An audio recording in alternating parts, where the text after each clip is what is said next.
السلام عليكم ورحمة الله وبركاته.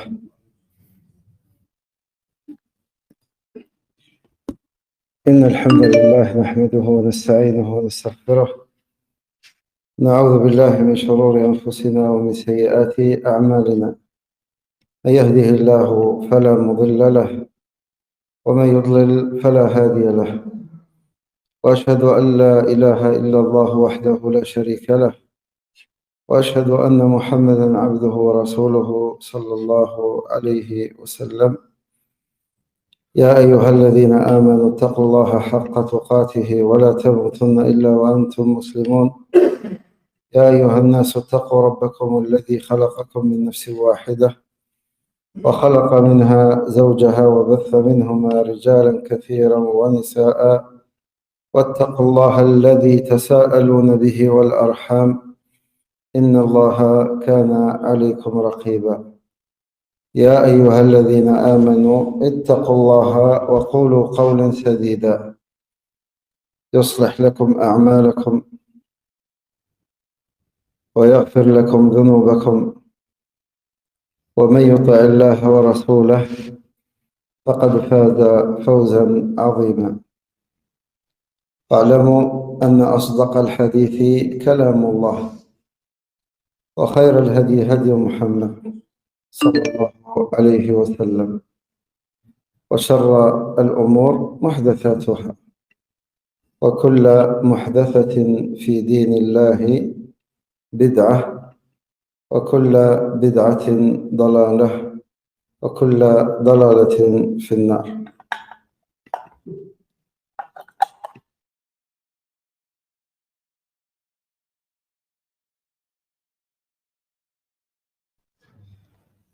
Deux secondes, c'est moi qui ai coupé le micro exprès. Je le rouvre dans 2 secondes, Inch'Allah.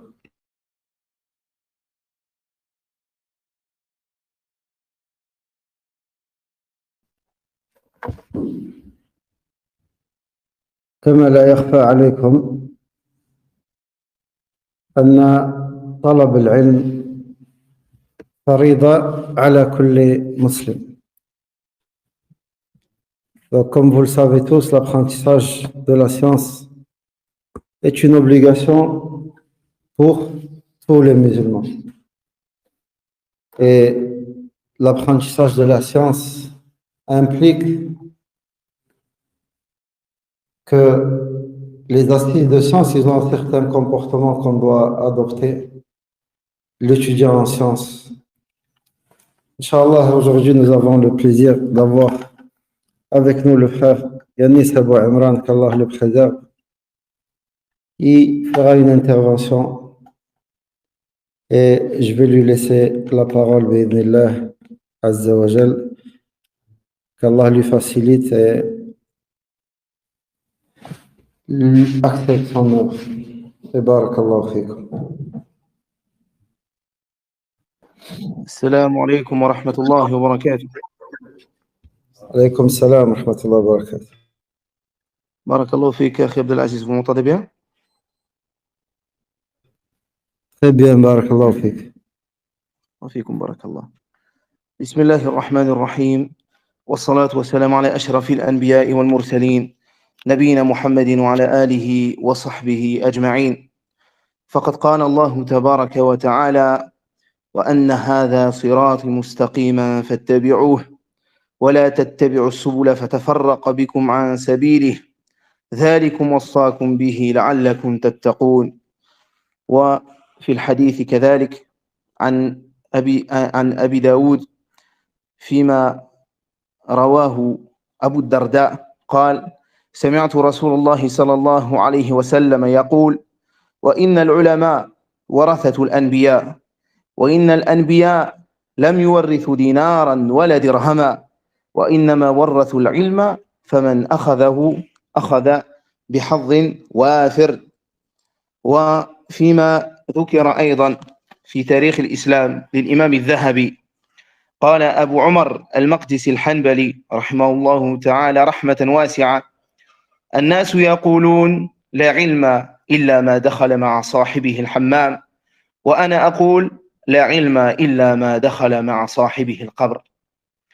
فأما بعد، بارك الله فيكم يا إخوة وحفظكم الله جميعا وأشكركم سيما الأخ الفاضل العزيز الأخ عبد العزيز حفظه الله تعالى وبارك الله فيكم ونستمر باللغة الفرنسية بإذن الله قد ذكرناه باللغة العربية من الأدلة. Ici donc, j'ai tenu à commencer ce rappel, barakallahu fikum, par le verset d'Allah tabaraka wa ta'ala, où il dit selon la traduction rapprochée, et voilà mon chemin dans toute sa rectitude, dans toute sa rectitude, pardon. Suivez-le donc, et ne suivez pas les sentiers égarés qui vous écartent de sa voie. Voilà ce qu'il vous enjoint, ainsi atteindrez-vous la piété. Et d'après Abu Darda, le prophète sallallahu alayhi wa sallam a dit dans un hadith qui est rapporté par Abu Daoud, il dit, et certes les savants sont les héritiers des prophètes, et les prophètes n'ont laissé comme héritage ni dinar ni dirham, mais ils ont laissé la science. Celui qui l'apprend aura certes pris la part complète. Et ce qui fut rapporté par l'imam al-Dhahabi dans son livre Tarikh al-Islam de Abu Umar al-Maqdisi al-Hanbali rahimahullah ta'ala, où il dit, les gens disent qu'il n'y a pas de science si ce n'est celle qui rentre avec son compagnon dans les latrines, yani que les poitrines contiennent. Et moi je dis qu'il n'y a pas de science si ce n'est celle qui entre avec son compagnon dans la tombe. Ainsi, barakallahu fikum ya ikhwa, si vous vous êtes rassemblés ce soir, c'est afin de vous rappeler d'Allah tabaraka wa ta'ala dans une mosquée qui a été érigée pour l'adoration d'Allah azza wa jal et dirigée et emplie par des gens qui veulent adorer Allah tabaraka wa ta'ala, comme l'a fait le messager d'Allah salawatullahi wa salamuhu alayhi et as-sadr al-awwal min hadhihi al-umma, ainsi que les prédécesseurs de cette communauté. Ainsi, ya ikhwa, lorsque vous vous réunissez dans ces assises, vous vous réunissez dans quelque chose ou pour quelque chose qui est azim, qui est grandiose. Et cette chose-là, c'est la science. Et la science est telle que c'est la plus belle des recherches que peut faire l'individu dans la vie d'ici-bas. Et la science est ce qui est demandé pour chaque musulman et musulmane. La science est un trésor dont les gens doivent s'emparer et ne doivent pas s'écarter. Et c'est le trésor qu'ont laissé les prophètes, leur héritage. Ils ont laissé en héritage ni dinar ni dirham, comme on l'a répété, mais ils ont laissé la science. Celui qui l'apprend aura certes pris la part complète. Ainsi, barakallahu fikum, il incombe à chacun d'entre nous de rechercher cet héritage, de ne pas rester pauvre. Et il incombe à chacun d'entre nous d'essayer d'être riche par la science. Cette science qui lui permet de savoir comment adorer Allah tabaraka wa ta'ala, comment se rapprocher d'Allah azza wa jal, et qui est un des chemins que le messager d'Allah sallallahu alayhi wa sallam nous a décrit comme étant un des chemins menant au paradis. Comme un des chemins menant au paradis. Ainsi, il incombe à chacun d'entre nous de le rechercher.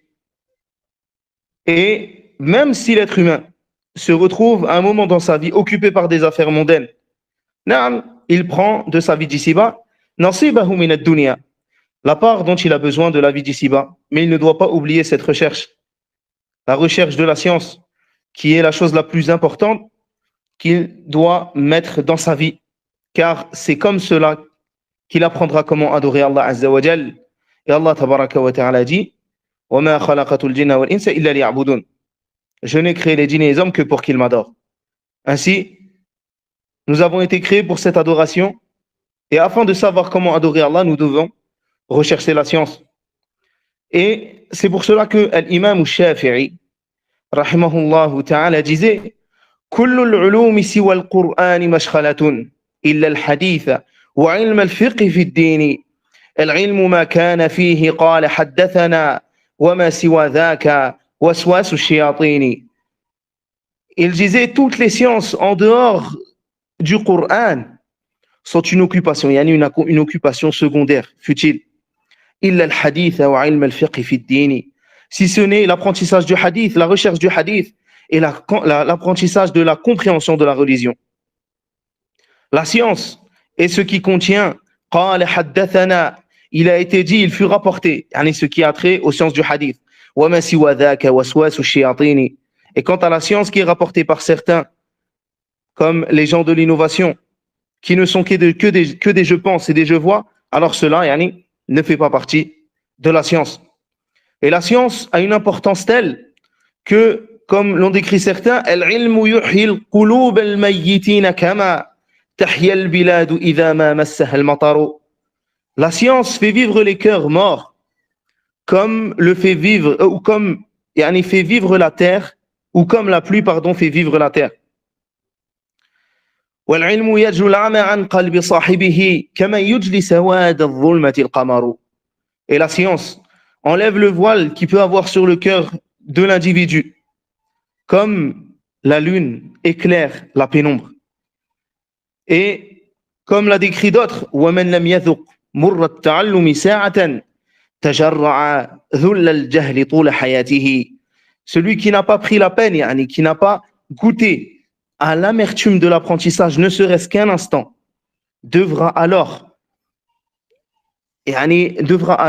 boire la tasse, entre guillemets, de l'ignorance pendant toute son existence. Et c'est pour cela que certains autres ont dit وَمَنْ فَاتَهُ التَّعْلِيمُ حَالَ شَبَابِهِ فَكَبِّرْ عَلَيْهِ أَرْبَعًا لِوَفَاتِهِ.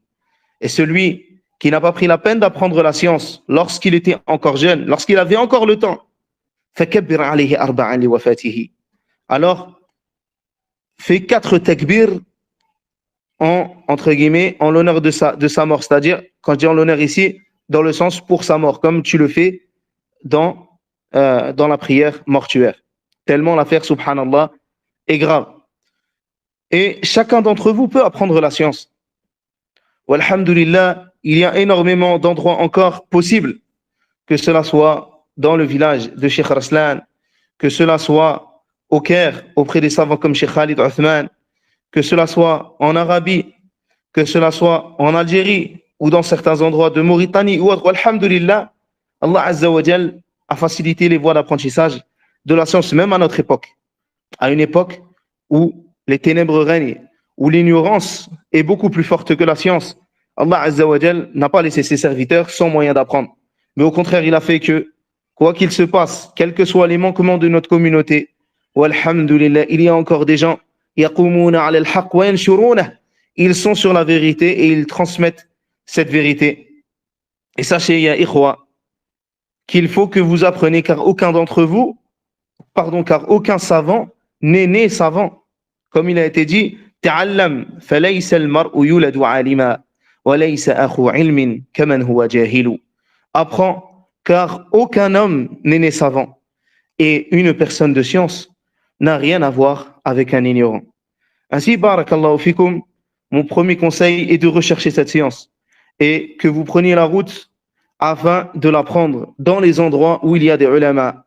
Et l'apprentissage de la science avec les savants se fait par le voyage, par le déplacement, par la perte des biens, par la perte du confort, par le fait de sacrifier une partie de sa jeunesse, une partie de sa vie, afin de revenir avec la part de cet héritage. Et Allah a fait que dans cette vie-là, lorsque nous voulons quelque chose, alors nous devons œuvrer pour l'avoir. Nous devons faire les asbab. Ainsi, min asbabi ta'allum al-ilm, parmi les causes de l'apprentissage de la science, aller à sa rencontre. Aller pour celui qui peut dans les endroits où il y a les ulama, et pour celui qui ne peut pas, faire ce que vous faites à l'heure actuelle, prendre de la science auprès de ceux qui ont étudié auprès des savants, afin, alhamdulillah, de recevoir une part de cet héritage. Certains d'entre vous qui auront pris la décision de partir pourront recevoir peut-être l'équivalent d'une montagne de cet héritage. D'autres, peut-être qu'un chariot, d'autres qu'un sac, et d'autres peut-être, alhamdulillah, qu'une coupe. Mais il y a un grand bien, quelle que soit la quantité de cet héritage que vous avez pu acquérir. Ainsi, je vous recommande de voyager afin d'apprendre la science. Et si vous ne pouvez pas, alors au minimum, accrochez-vous aux assises de sciences avec les tullab, avec les étudiants. En France, qui sont sur la droiture, car ils sont aussi une part de cet héritage, du moment où, alhamdulillah, qu'ils transmettent ce que leurs savants leur ont transmis, et ce, jusqu'au messager d'Allah sallallahu alayhi wa sallam. Et l'apprentissage de la science, qu'elle soit avec les savants ou avec n'importe quel professeur, a certains comportements dont, il y a certains comportements dont la personne qui recherche la science, dont le chercheur de science doit se parer. Et je vous ai tiré certains de ces comportements du livre de Ibn Kathir, de Ikhtisar Ulum al-Hadith, le résumé des sciences du hadith, du livre de l'imam Ibn Kathir. Et énormément de savants ont écrit sur ce sujet, sur la façon dont l'étudiant doit apprendre la science et l'importance que cela implique. Et ils ont décrit le comportement que doit avoir ce chercheur de science et que doit aussi avoir celui qui transmet cette science. Parmi les choses que le transmetteur de science doit avoir, et bien sûr c'est un résumé de ces chapitres, parmi les choses que le transmetteur de science doit avoir, il doit être sur la sunna du messager d'Allah sallallahu alayhi wa sallam. Il ne doit pas faire partie des extrémistes comme on peut trouver chez les groupes terroristes comme Daesh, Al-Qaïda ou autres. Et il ne doit pas faire partie des laxistes comme il y a actuellement et qui pullulent sur les réseaux sociaux en France. Mais il doit être sur la droiture, ni laxiste, ni extrémiste. Et malheureusement, c'est une chose qui est difficile à trouver. Et le laxisme et l'extrémisme sont deux caractéristiques que l'on trouve souvent chez les personnes qui se sont contentées de prendre la science des livres ou qui se sont contentées de prendre la science de manière académique et qui n'ont pas fourni l'effort d'apprendre la science directement avec les ulama. Ainsi, il faut que la personne soit sur la sunna du messager d'Allah sallallahu alayhi wa sallam, sans extrémisme et sans laxisme. Et que cette personne-là transmette ce qu'elle sait et qu'elle ne mente pas sur Allah et son messager. Et parmi les caractéristiques encore de la personne qui doit transmettre la science, il faut que cette personne-là soit parée de bons comportements. Il faut que cette personne-là soit parée de bons comportements. Bien sûr, il se peut qu'une personne, à un moment, ait un comportement qui soit moins bon qu'à un autre moment. Et donc, bien sûr, ici, tu dois faire preuve de miséricorde, car même ton professeur peut faire une erreur, être dans l'erreur à un moment ou à un autre. Mais il doit tout faire pour essayer de se parer de Jamil al-Akhlaq ou Husn al-Tariqa. Il doit tout faire pour se parer des meilleurs comportements. Et Sahih al-Niyya. Et aussi avoir une niyya, une intention qui est pour Allah Azza wa Jal, qui est pure et seulement pour Allah Tabaraka wa Ta'ala. C'est une chose importante. Et la personne qui transmet cette science-là doit faire attention à sa niyya, comme la personne qui apprend cette science. Il doit faire attention à ce que cette science soit transmise pour Allah Azza wa Jal, pas pour qu'on dise de lui qu'il est savant, pas pour qu'on dise de lui qu'il est comme ceci ou comme cela, parmi les caractéristiques qui pourraient lui paraître nobles et qui pourraient l'élever devant les gens. Mais au contraire, il doit le faire pour Allah Tabaraka wa Ta'ala. Et de la même façon, celui qui apprend la science ne doit pas essayer d'apprendre la science pour plaire aux gens, mais il doit essayer d'apprendre la science pour Allah Tabaraka wa Ta'ala. Et c'est pour cela que certains parmi les prédécesseurs disaient Talabna al-ilm li ghayrillah. Nous avons demandé la science pour autre qu'Allah. Nous avons demandé la science pour autre qu'Allah. Fa'aba an yakuna illa lillah. Mais Allah a refusé qu'elle ne soit pour autre que lui. Et la personne qui cherche la science emprunte par cela, walhamdulillah, un chemin vers tashih an-niyya, vers la correction de l'intention.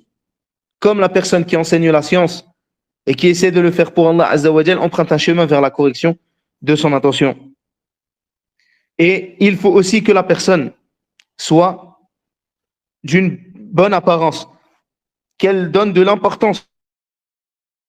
Certaines fois, subhanallah, même ici à Médine ou à Mecca, auprès des assises des savants, des gens qui soient dans leur assise, dans leur façon de parler, de se comporter, de questionner. Quelquefois, il y a des gens, on a par exemple, en bord de mer, ou un thé entre amis, alors qu'ils sont dans une assise de science. Et regardez, subhanallah, sur cela, comme le faisait Malik, rahimahullah ta'ala. lorsqu'il allait à une assise de science, à faire ses ablutions, et quelquefois même, il faisait le ghusl, et il se parfumait, et il faisait attention à être empli d'humilité, de crainte d'Allah, de rabaissement devant Allah Azza wa Jal. Il travaillait son cœur afin que son cœur soit entièrement soumis, et il faisait attention d'être assis correctement et de parler de la bonne manière. Étude des gens de science. Et parmi encore les choses que conseille parmi les bons comportements de l'étudiant, le fait qu'il multiplie les prières sur le messager d'Allah sallallahu alayhi wa sallam. Et ceci est une erreur qui fait partie des erreurs dans les livres traduits en français. C'est qu'il y a parfois des maisons d'édition qui, lorsque vient le nom du messager d'Allah sallallahu alayhi wa sallam, ne disent pas sallallahu alayhi wa sallam. Yani, ils ne l'écrivent pas. Alors que min adabi at-talib, parmi le comportement de l'étudiant dans le hadith, parmi les comportements fois qu'il y a le nom de Muhammad, que la référence est faite au prophète sallallahu alayhi wa sallam, alors qu'il wa sallam, ou bien qu'il écrive sallallahu alayhi wa sallam. Et c'est aussi ce à quoi a fait référence As-Suyuti dans sa poésie Al-Fiyya et Al-Iraqi aussi. Et Sheikh Al-Abbad, Abdel Mohsen Al-Abbad a aussi un commentaire sur cela, et d'autres parmi les savants, sur le fait d'écrire sallallahu alayhi wa sallam. Et parmi les comportements que doit avoir le lecteur, la personne qui transmet le cours ou la personne qui va lire afin de faire comprendre, le fait d'avoir une bonne manière de transmettre, d'avoir une voix qui permet d'être audible et d'être comprise par tous, et d'avoir une voix dont il essaie que cette voix porte afin que n'importe qui présent puisse entendre cela. Et qu'il fasse aussi attention lorsque vient le nom des Sahaba, lorsque vient une référence aux compagnons du messager d'Allah sallallahu alayhi wa sallam, فليقول رضي الله عنهم إلى آخره. Et parmi les bons comportements aussi, le fait qu'il fasse dua, qu'il invoque pour son shir, pour celui qui lui a appris la science.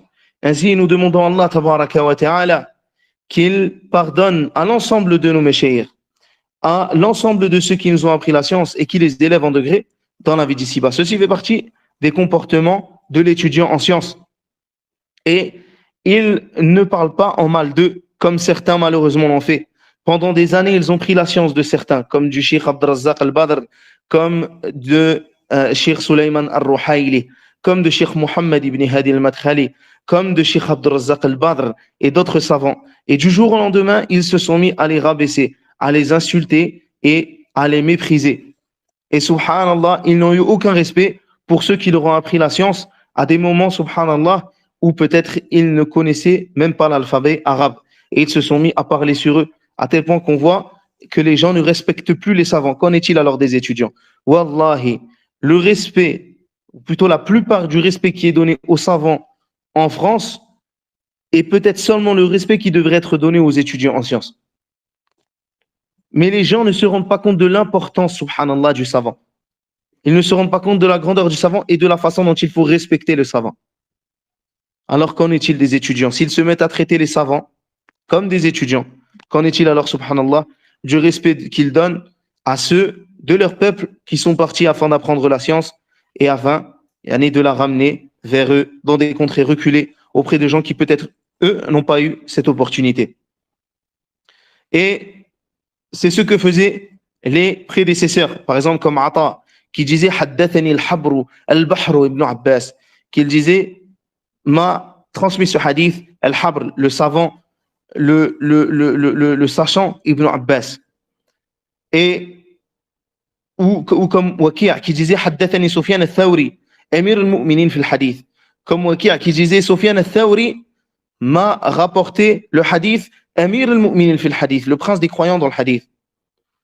Et parmi les choses importantes, c'est de ne pas donner de sobriquet de donner, de sobriquets dont la personne ne serait pas, ou plutôt des sobriquets que la personne n'aimerait pas. Par contre, si ce surnom, de ne pas donner de surnom que cette personne n'aimerait pas, si ce surnom, par contre, plaît à la personne, fala ba's. Et ça, ce sont des choses importantes car c'est le comportement que doivent avoir l'étudiant et que doit avoir la personne qui transmet la science. Combien, subhanallah, de personnes donnent des sobriquets, donnent des surnoms déplaisants à la personne qui leur apprend la science. Alors que normalement, ils doivent respecter cette personne-là dans leur manière de parler, dans leur manière d'apprendre et ne pas justement donner des sobriquets. Wallah, si le curseur s'est déplacé comme cela, c'est une catastrophe. Quand on voit que certains sont capables d'appeler les savants par des sobriquets. Encore une fois, comment alors se comporte-t-il avec les étudiants? Wallahu al-musta'an. Et parmi encore les autres comportements qu'il faut avoir, et on a répété en partie cela, ikhlasun niyyah lillahi azza wa jal. Le fait d'avoir une intention pure pour Allah tabaraka wa ta'ala, qu'elle ne soit pour aucun autre qu'Allah azza wa jal. Et cette intention, wallahi, est difficile à tenir. Combien de personnes ont commencé avec des nobles intentions et sont devenues de grands égarés? Combien de personnes n'ont pas fait attention à l'intention et sont devenues de grands égarés? Ainsi, n'oubliez pas de multiplier l'invocation d'Allah tabaraka wa ta'ala, an yuthabbita qulubakum ala sunnati nabi sallallahu alayhi wa sallam, ala dinihi, qu'il fasse que vos cœurs soient ancrés, soient fermement ancrés sur la sunna du messager sallallahu alayhi wa sallam, que vos cœurs soient fermement ancrés sur la religion d'Allah. Et il est important que son objectif, l'objectif de celui qui demande la science ou de celui qui la transmet, ne soit pas la dunya, mais soit l'akhira. Ne soit pas la dunya, mais soit l'akhira. Et parmi les comportements de celui qui demande la science, an yubadira ila sama'il 'ali fi baladihi, le fait qu'il fasse tout ce qu'il peut afin d'aller chercher les ahadiths, les paroles du messager d'Allah sallallahu alayhi wa sallam, qui ont le sanad, la chaîne de transmission la plus courte jusqu'au messager d'Allah sallallahu alayhi wa sallam. Et on pourrait parler de ça à l'heure actuelle par le fait d'aller chercher la science auprès des savants, auprès des plus savants. Que cela soit parmi les étudiants en France ou que cela soit parmi les savants. Et la personne profite, où qu'elle soit, de la personne qui a plus de science qu'elle. Elle ne rentre pas dans le piège comme tombent certains. Ah, non, je n'ai pas besoin des étudiants qui ont pris la science auprès des savants. Ainsi, la personne se met elle-même à être autodidacte alors qu'elle n'a pas étudié la science. Et elle tombe dans des égarements. Comme elle ne doit pas rentrer dans l'autre exagération qui est de dire « Ah, je ne prends pas des savants, je ne prends que des étudiants. » Et ceux qui ont fait ça sont pour beaucoup tombés. Et d'ailleurs, les gens qui appellent à eux, tout en ordonnant aux gens de s'écarter des savants, sont souvent des gens de l'innovation. Et sont forcément sur une voie fausse. Ainsi, combien de personnes, subhanallah, comme il m'a été rapporté, de personnes qui sont devenues à l'heure actuelle des têtes parmi les gens de l'égarement, comme Rachid de Brest, peut-être que vous avez déjà entendu parler, qui lui, subhanallah, alors qu'il était à Médine, et qu'il y avait cours de Cheikh Abdel Mohsin Al-Abbad, il disait aux gens, non, n'allez pas chez Cheikh Abdel Mohsin Al-Abbad, vous m'avez moi. Et ça, c'est une des portes de l'égarement. Le fait que les gens s'éloignent des gens de science et qu'ils prennent des gens qui ne sont même pas des étudiants, qu'ils parlent dans des affaires grandes alors qu'ils n'ont aucune science, ni de cette sunna, ni du Coran, de rien. Et parmi les comportements aussi que la personne doit avoir, une fois qu'elle a pris la science dans l'endroit où elle est, alors, et qu'elle a pris ce qu'elle pouvait de cette science-là, alors elle voyage vers un autre endroit. Le plus près, par exemple, de ces endroits, afin de quoi? De prendre encore la science. Et Ibrahim ibn Adham, rahimahullahu alayhi, a dit « Inna Allah la yadfa'u al-bala an hadhihi al-umma bi rihlati ashab al-hadith » que Allah tabaraka wa ta'ala éloignera al-bala, éloignera le mal, les catastrophes de cette communauté par les voyages ou par le voyage des gens du hadith. Car les gens qui apprennent la science, alhamdoulilah, reviennent avec une lumière dans les pays où ils sont. quels que soient les endroits. Wallahi.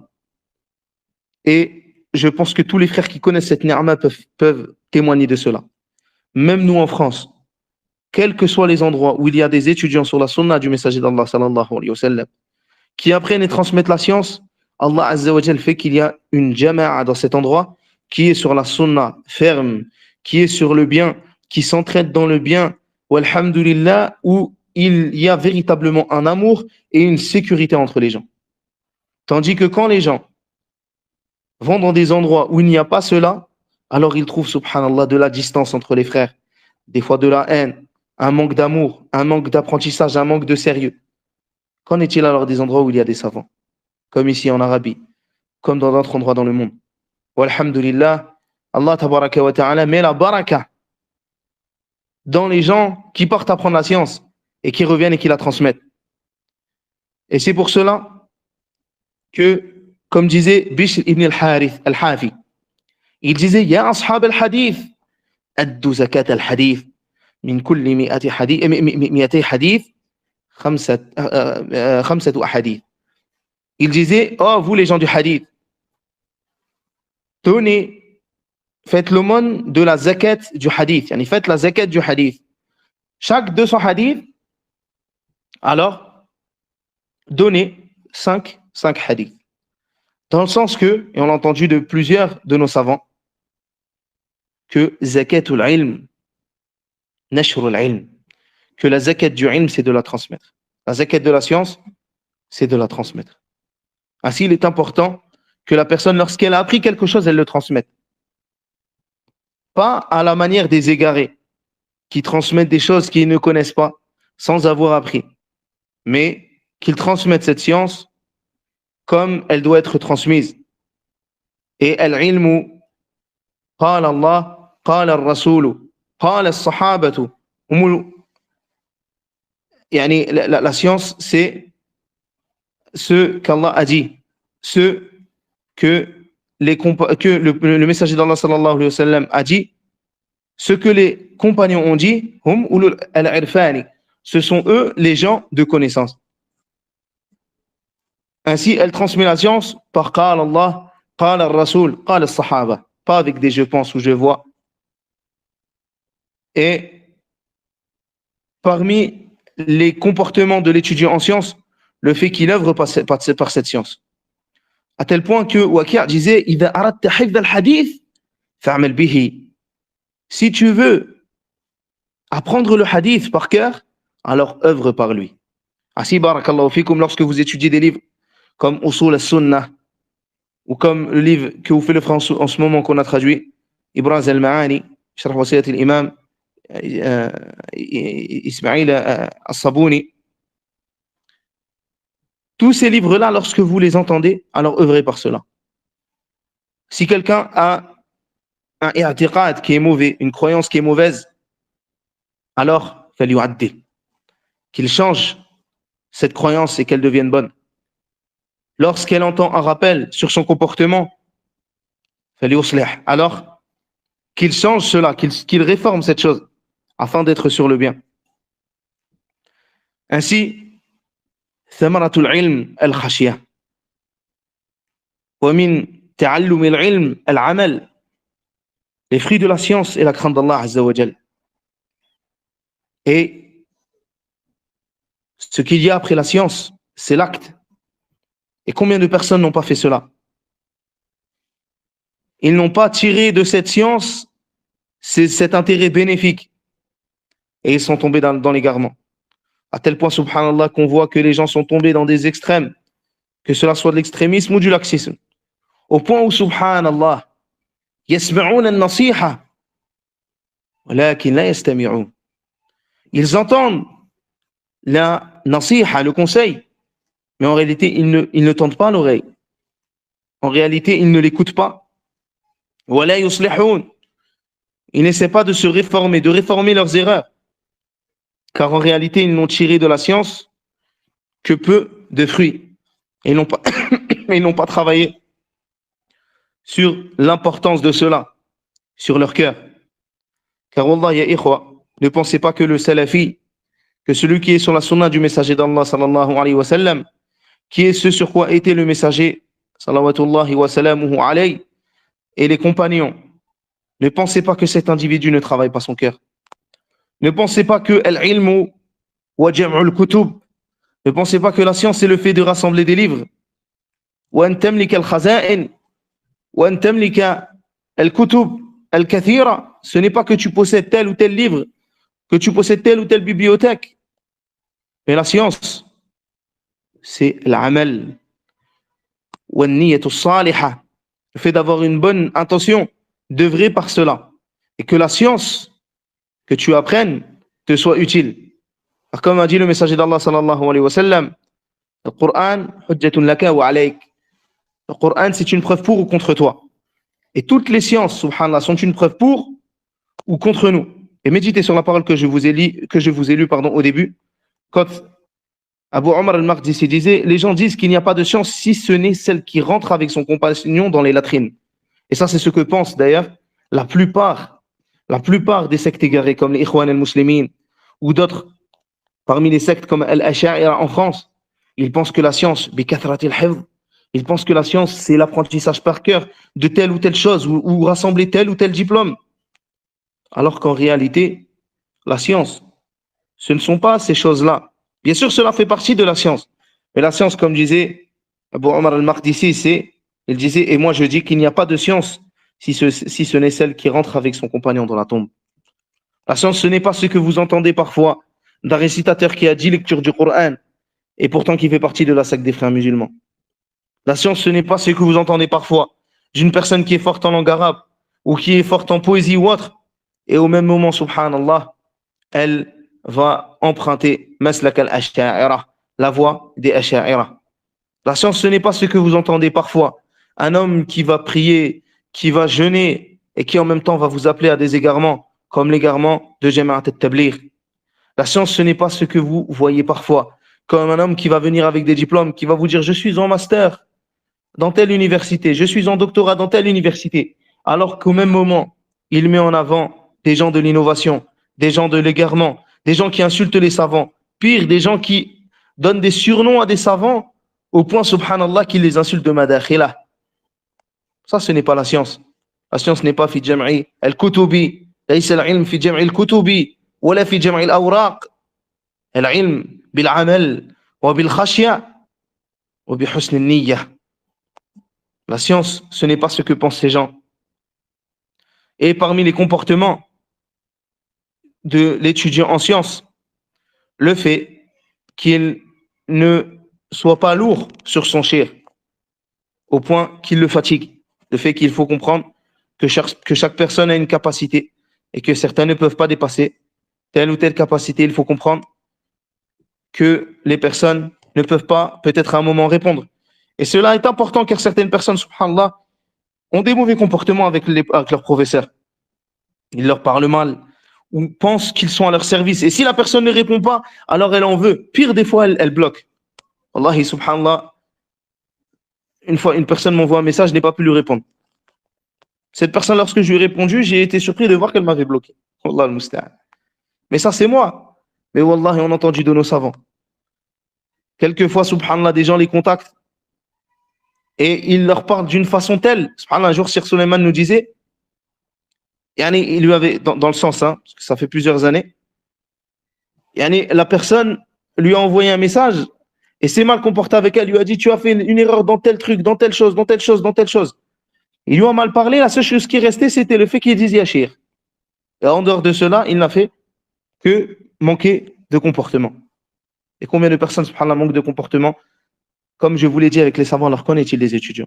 Wallahi ya ikhwa, la plupart des comportements que j'ai vus en France avec les ulama, ça devrait être normalement le comportement que vous avez avec vos étudiants. Car la différence qu'il y a entre les tabi'un et les savants, et peut-être la même qu'il y a entre les étudiants et les savants, ou plus. Et la différence qu'il y a entre les étudiants et les gens de la masse, c'est peut-être la différence qu'il y a entre les étudiants et les savants. Ainsi, barakallahu fikum, respectez la personne qui vous apprend la science. Ne la rabaissez pas.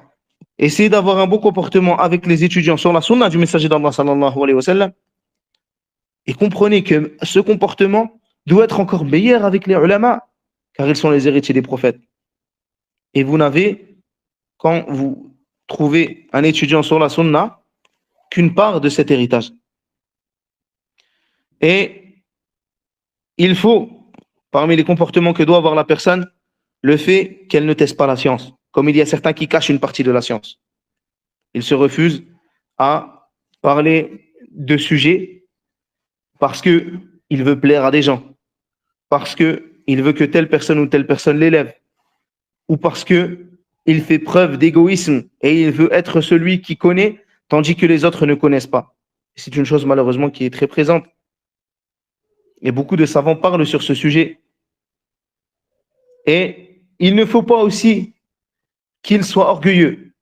Au point, subhanallah, que parmi les savants du hadith, il disait ولا يستنكف أن يكتب عمن هو دونه في الرواية والدراية وقال وكيع لا ينبل الرجل حتى يكتب عمن هو فوقه ومن هو مثله ومن هو دونه. Le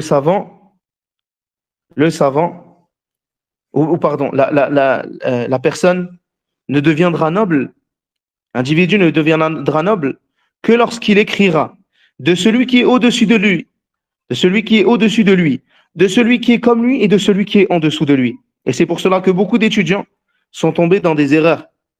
Quand des gens de la masse venaient les voir et leur dire Ya akhi, il y a telle chose et telle chose qui sont en problème, nous l'avons entendu de tel ou tel savant. Et ils leur répondaient mais vous n'êtes personne, partez, vous n'êtes pas des étudiants.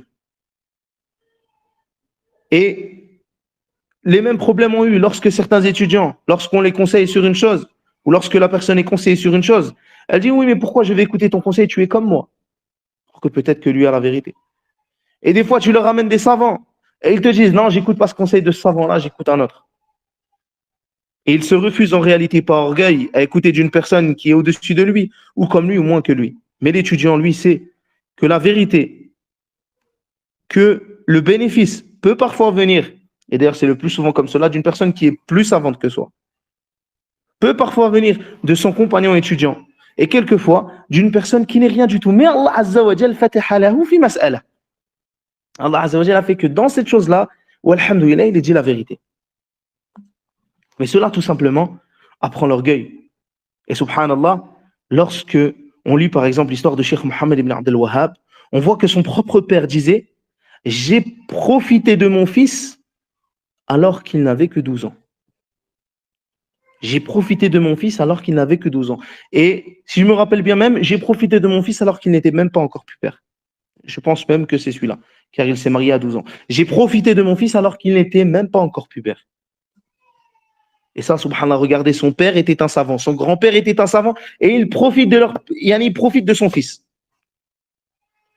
Et la personne, subhanallah, s'enorgueillit, et ne veut pas profiter d'une personne qui est plus jeune qu'elle, ou qui est semblable à elle, ou qui est au-dessus d'elle. Et il faut aussi, comme dit Ibn Salah, que la personne qui demande la science, le hadith, il ne doit pas se contenter seulement d'entendre et d'écrire. من غير فهمه ومعرفته فيكون قد أتعب نفسه, sans avoir compris la chose, car en réalité il n'a fait que fatiguer sa propre personne. نعم العلم doit se faire par l'apprentissage et l'écriture, mais la science doit aussi et doit surtout être comprise.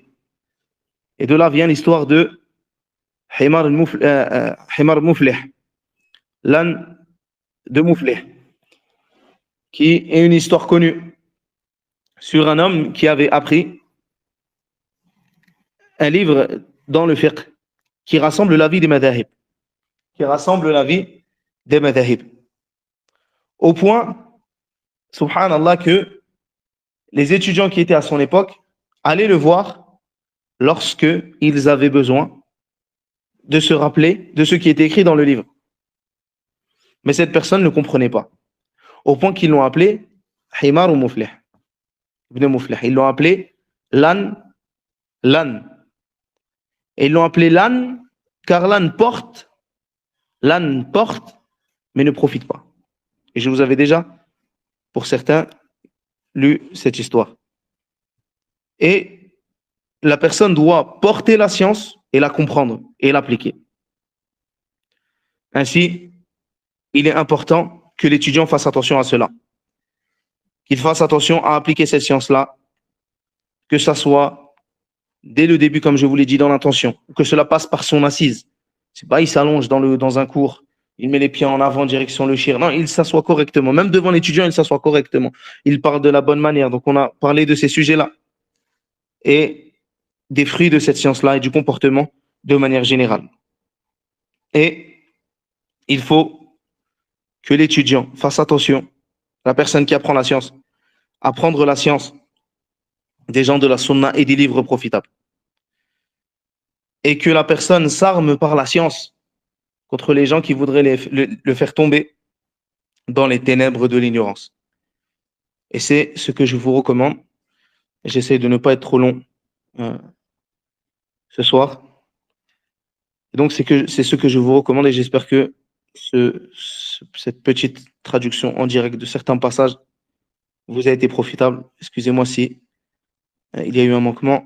C'est que je n'ai pas pu préparer correctement le cours dû à mes occupations. Mais j'espère qu'il a été compris et profitable. Barakallahu fikum. S'il y a une chose que peut-être vous n'avez pas compris dans ce que j'ai dit et que vous voulez m'en faire part, je reste encore ici disponible. Abdelaziz, je te rends le micro. Barakallahu fikum jami'a. Sallallahu ala nabiyina Muhammad wa ala alihi wa sahbihi wa sallam.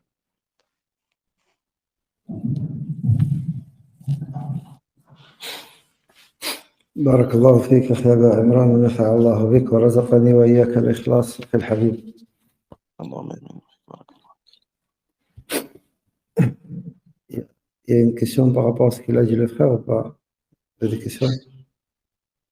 Hein? Non? Abou Moussa? Hadeifa? Ouais, je pense que tout le monde a bien compris, j'espère. طيب والحمد لله أخي الكريم جزاك الله خيرا. بارك الله فيك حفظك الله. الله استأذنكم يا إخوة بارك الله فيك. تفضل الله يفتح عليك. تفضل بارك الله فيك. السلام عليكم ورحمة الله وبركاته. عليك السلام ورحمة الله وبركاته.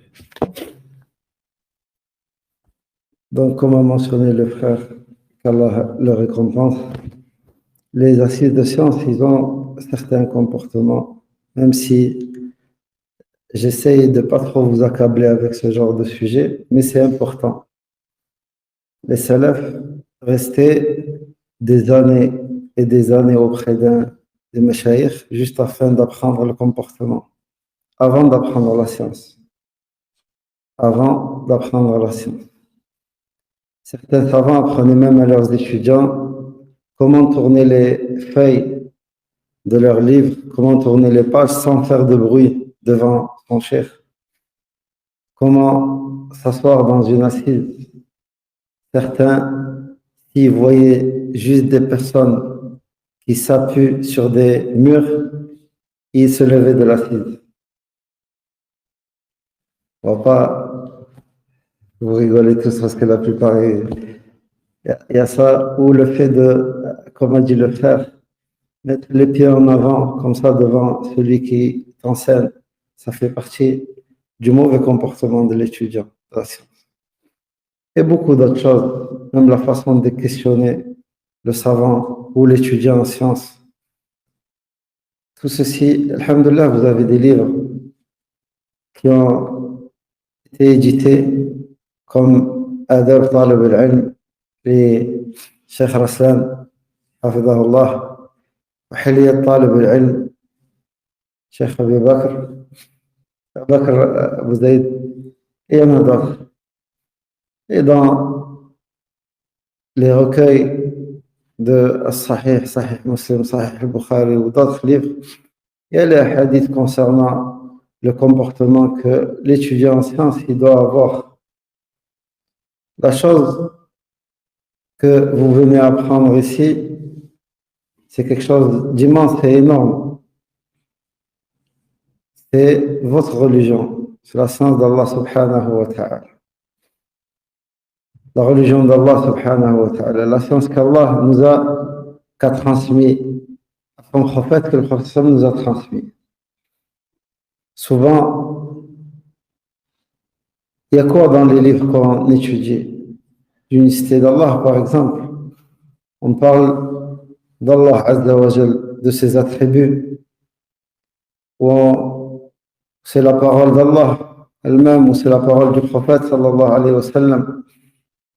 Donc, nous, on se doit de bien se comporter quand on lit ce genre de livres et quand on les écoute. Et Inch'Allah, on essaiera de faire au moins 1 ou 2 assises sur ce sujet, sans être trop dur avec. C'est pas de la dureté, ce n'est pas de la dureté. Mais c'est l'honneur de cette science, sharaf hadha al-ilm. C'est quand les enfants ils sont à l'école, hein, quand ils s'assoient, ils ont un certain comportement devant leur prof. Et on parle des choses qu'ils apprennent concernant les choses mondaines, pas religieuses. Qu'en serait-il quand tu es assis devant quelqu'un qui te parle d'Allah, ou te rapporte la parole du prophète sallallahu alayhi wa sallam, celle des compagnons? Qu'en est-il de ces assises-là?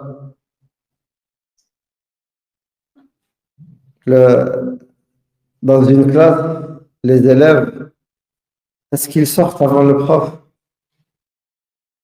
Hein? Est-ce qu'ils se lèvent et sortent avant le prof? Non. Mais qu'en serait-il quand tu es assis dans une mosquée, en train d'apprendre ta religion? Comment les gens osent alors se lever et partir alors que, des fois, l'enseignant est toujours en train de parler? Et les exemples ils sont nombreux. Hein? Ou quand on s'assoit et qu'on met le pied l'un sur l'autre, on se cale comme ça. On dirait on est dans une fête foraine. Tu es dans une assise de science. Tu dois respecter cette science. Tu es dans une assise où on parle d'Allah. Tu es dans une assise où on mentionne peut-être la biographie de ton prophète sallallahu alayhi wa sallam. Tu es dans une assise où tu entends, oh vous les croyants, faites. Donc comment nous peut-on se comporter de telle manière? On se doit de se réformer et de corriger nos comportements et d'apprendre comment on doit se comporter justement dans ce genre d'assises. Et je vous invite donc à lire les livres et qui ont été écrits dans ce sujet, aussi les biographies des savants, des compagnons, la biographie de l'imam Shafi'i quand il voyageait pour apprendre la science, ou la biographie de l'imam Ahmed, ou Abu Hanifa, ou d'autres. Inch'Allah, ces livres-là seront très très bénéfiques pour vous, bi'idhnillahi azza wa jalla. Inch'Allah, il ne reste pas beaucoup pour la prière de l'Isha. Naam, Zoé. Naam, tfaddal. Et je vous laisse le temps pour ceux qui souhaitent faire les ablutions, ceux qui souhaitent faire autre chose.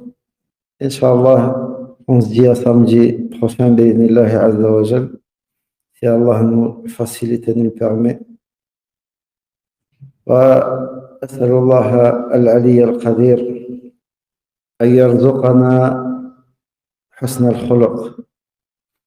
اللهم اهدنا لأحسن الأخلاق لا يهدي لأحسنها إلا أنت، واصرف عنا سيئها لا يصرف عنا سيئها إلا أنت. اللهم إنا نعوذ بك من النفاق والشقاق وسيء الأخلاق. سبحانك اللهم وبحمدك، أشهد أن لا إله إلا أنت، أستغفرك وأتوب إليك. وأسأل الله العلي القدير أن يبارك في الأخ أبا عمران، وأن يبارك في مشايخنا ويحفظهم، ويبارك في أعمالهم. صلى الله وسلم وبارك على نبيه محمد وعلى آله وأصحابه أجمعين.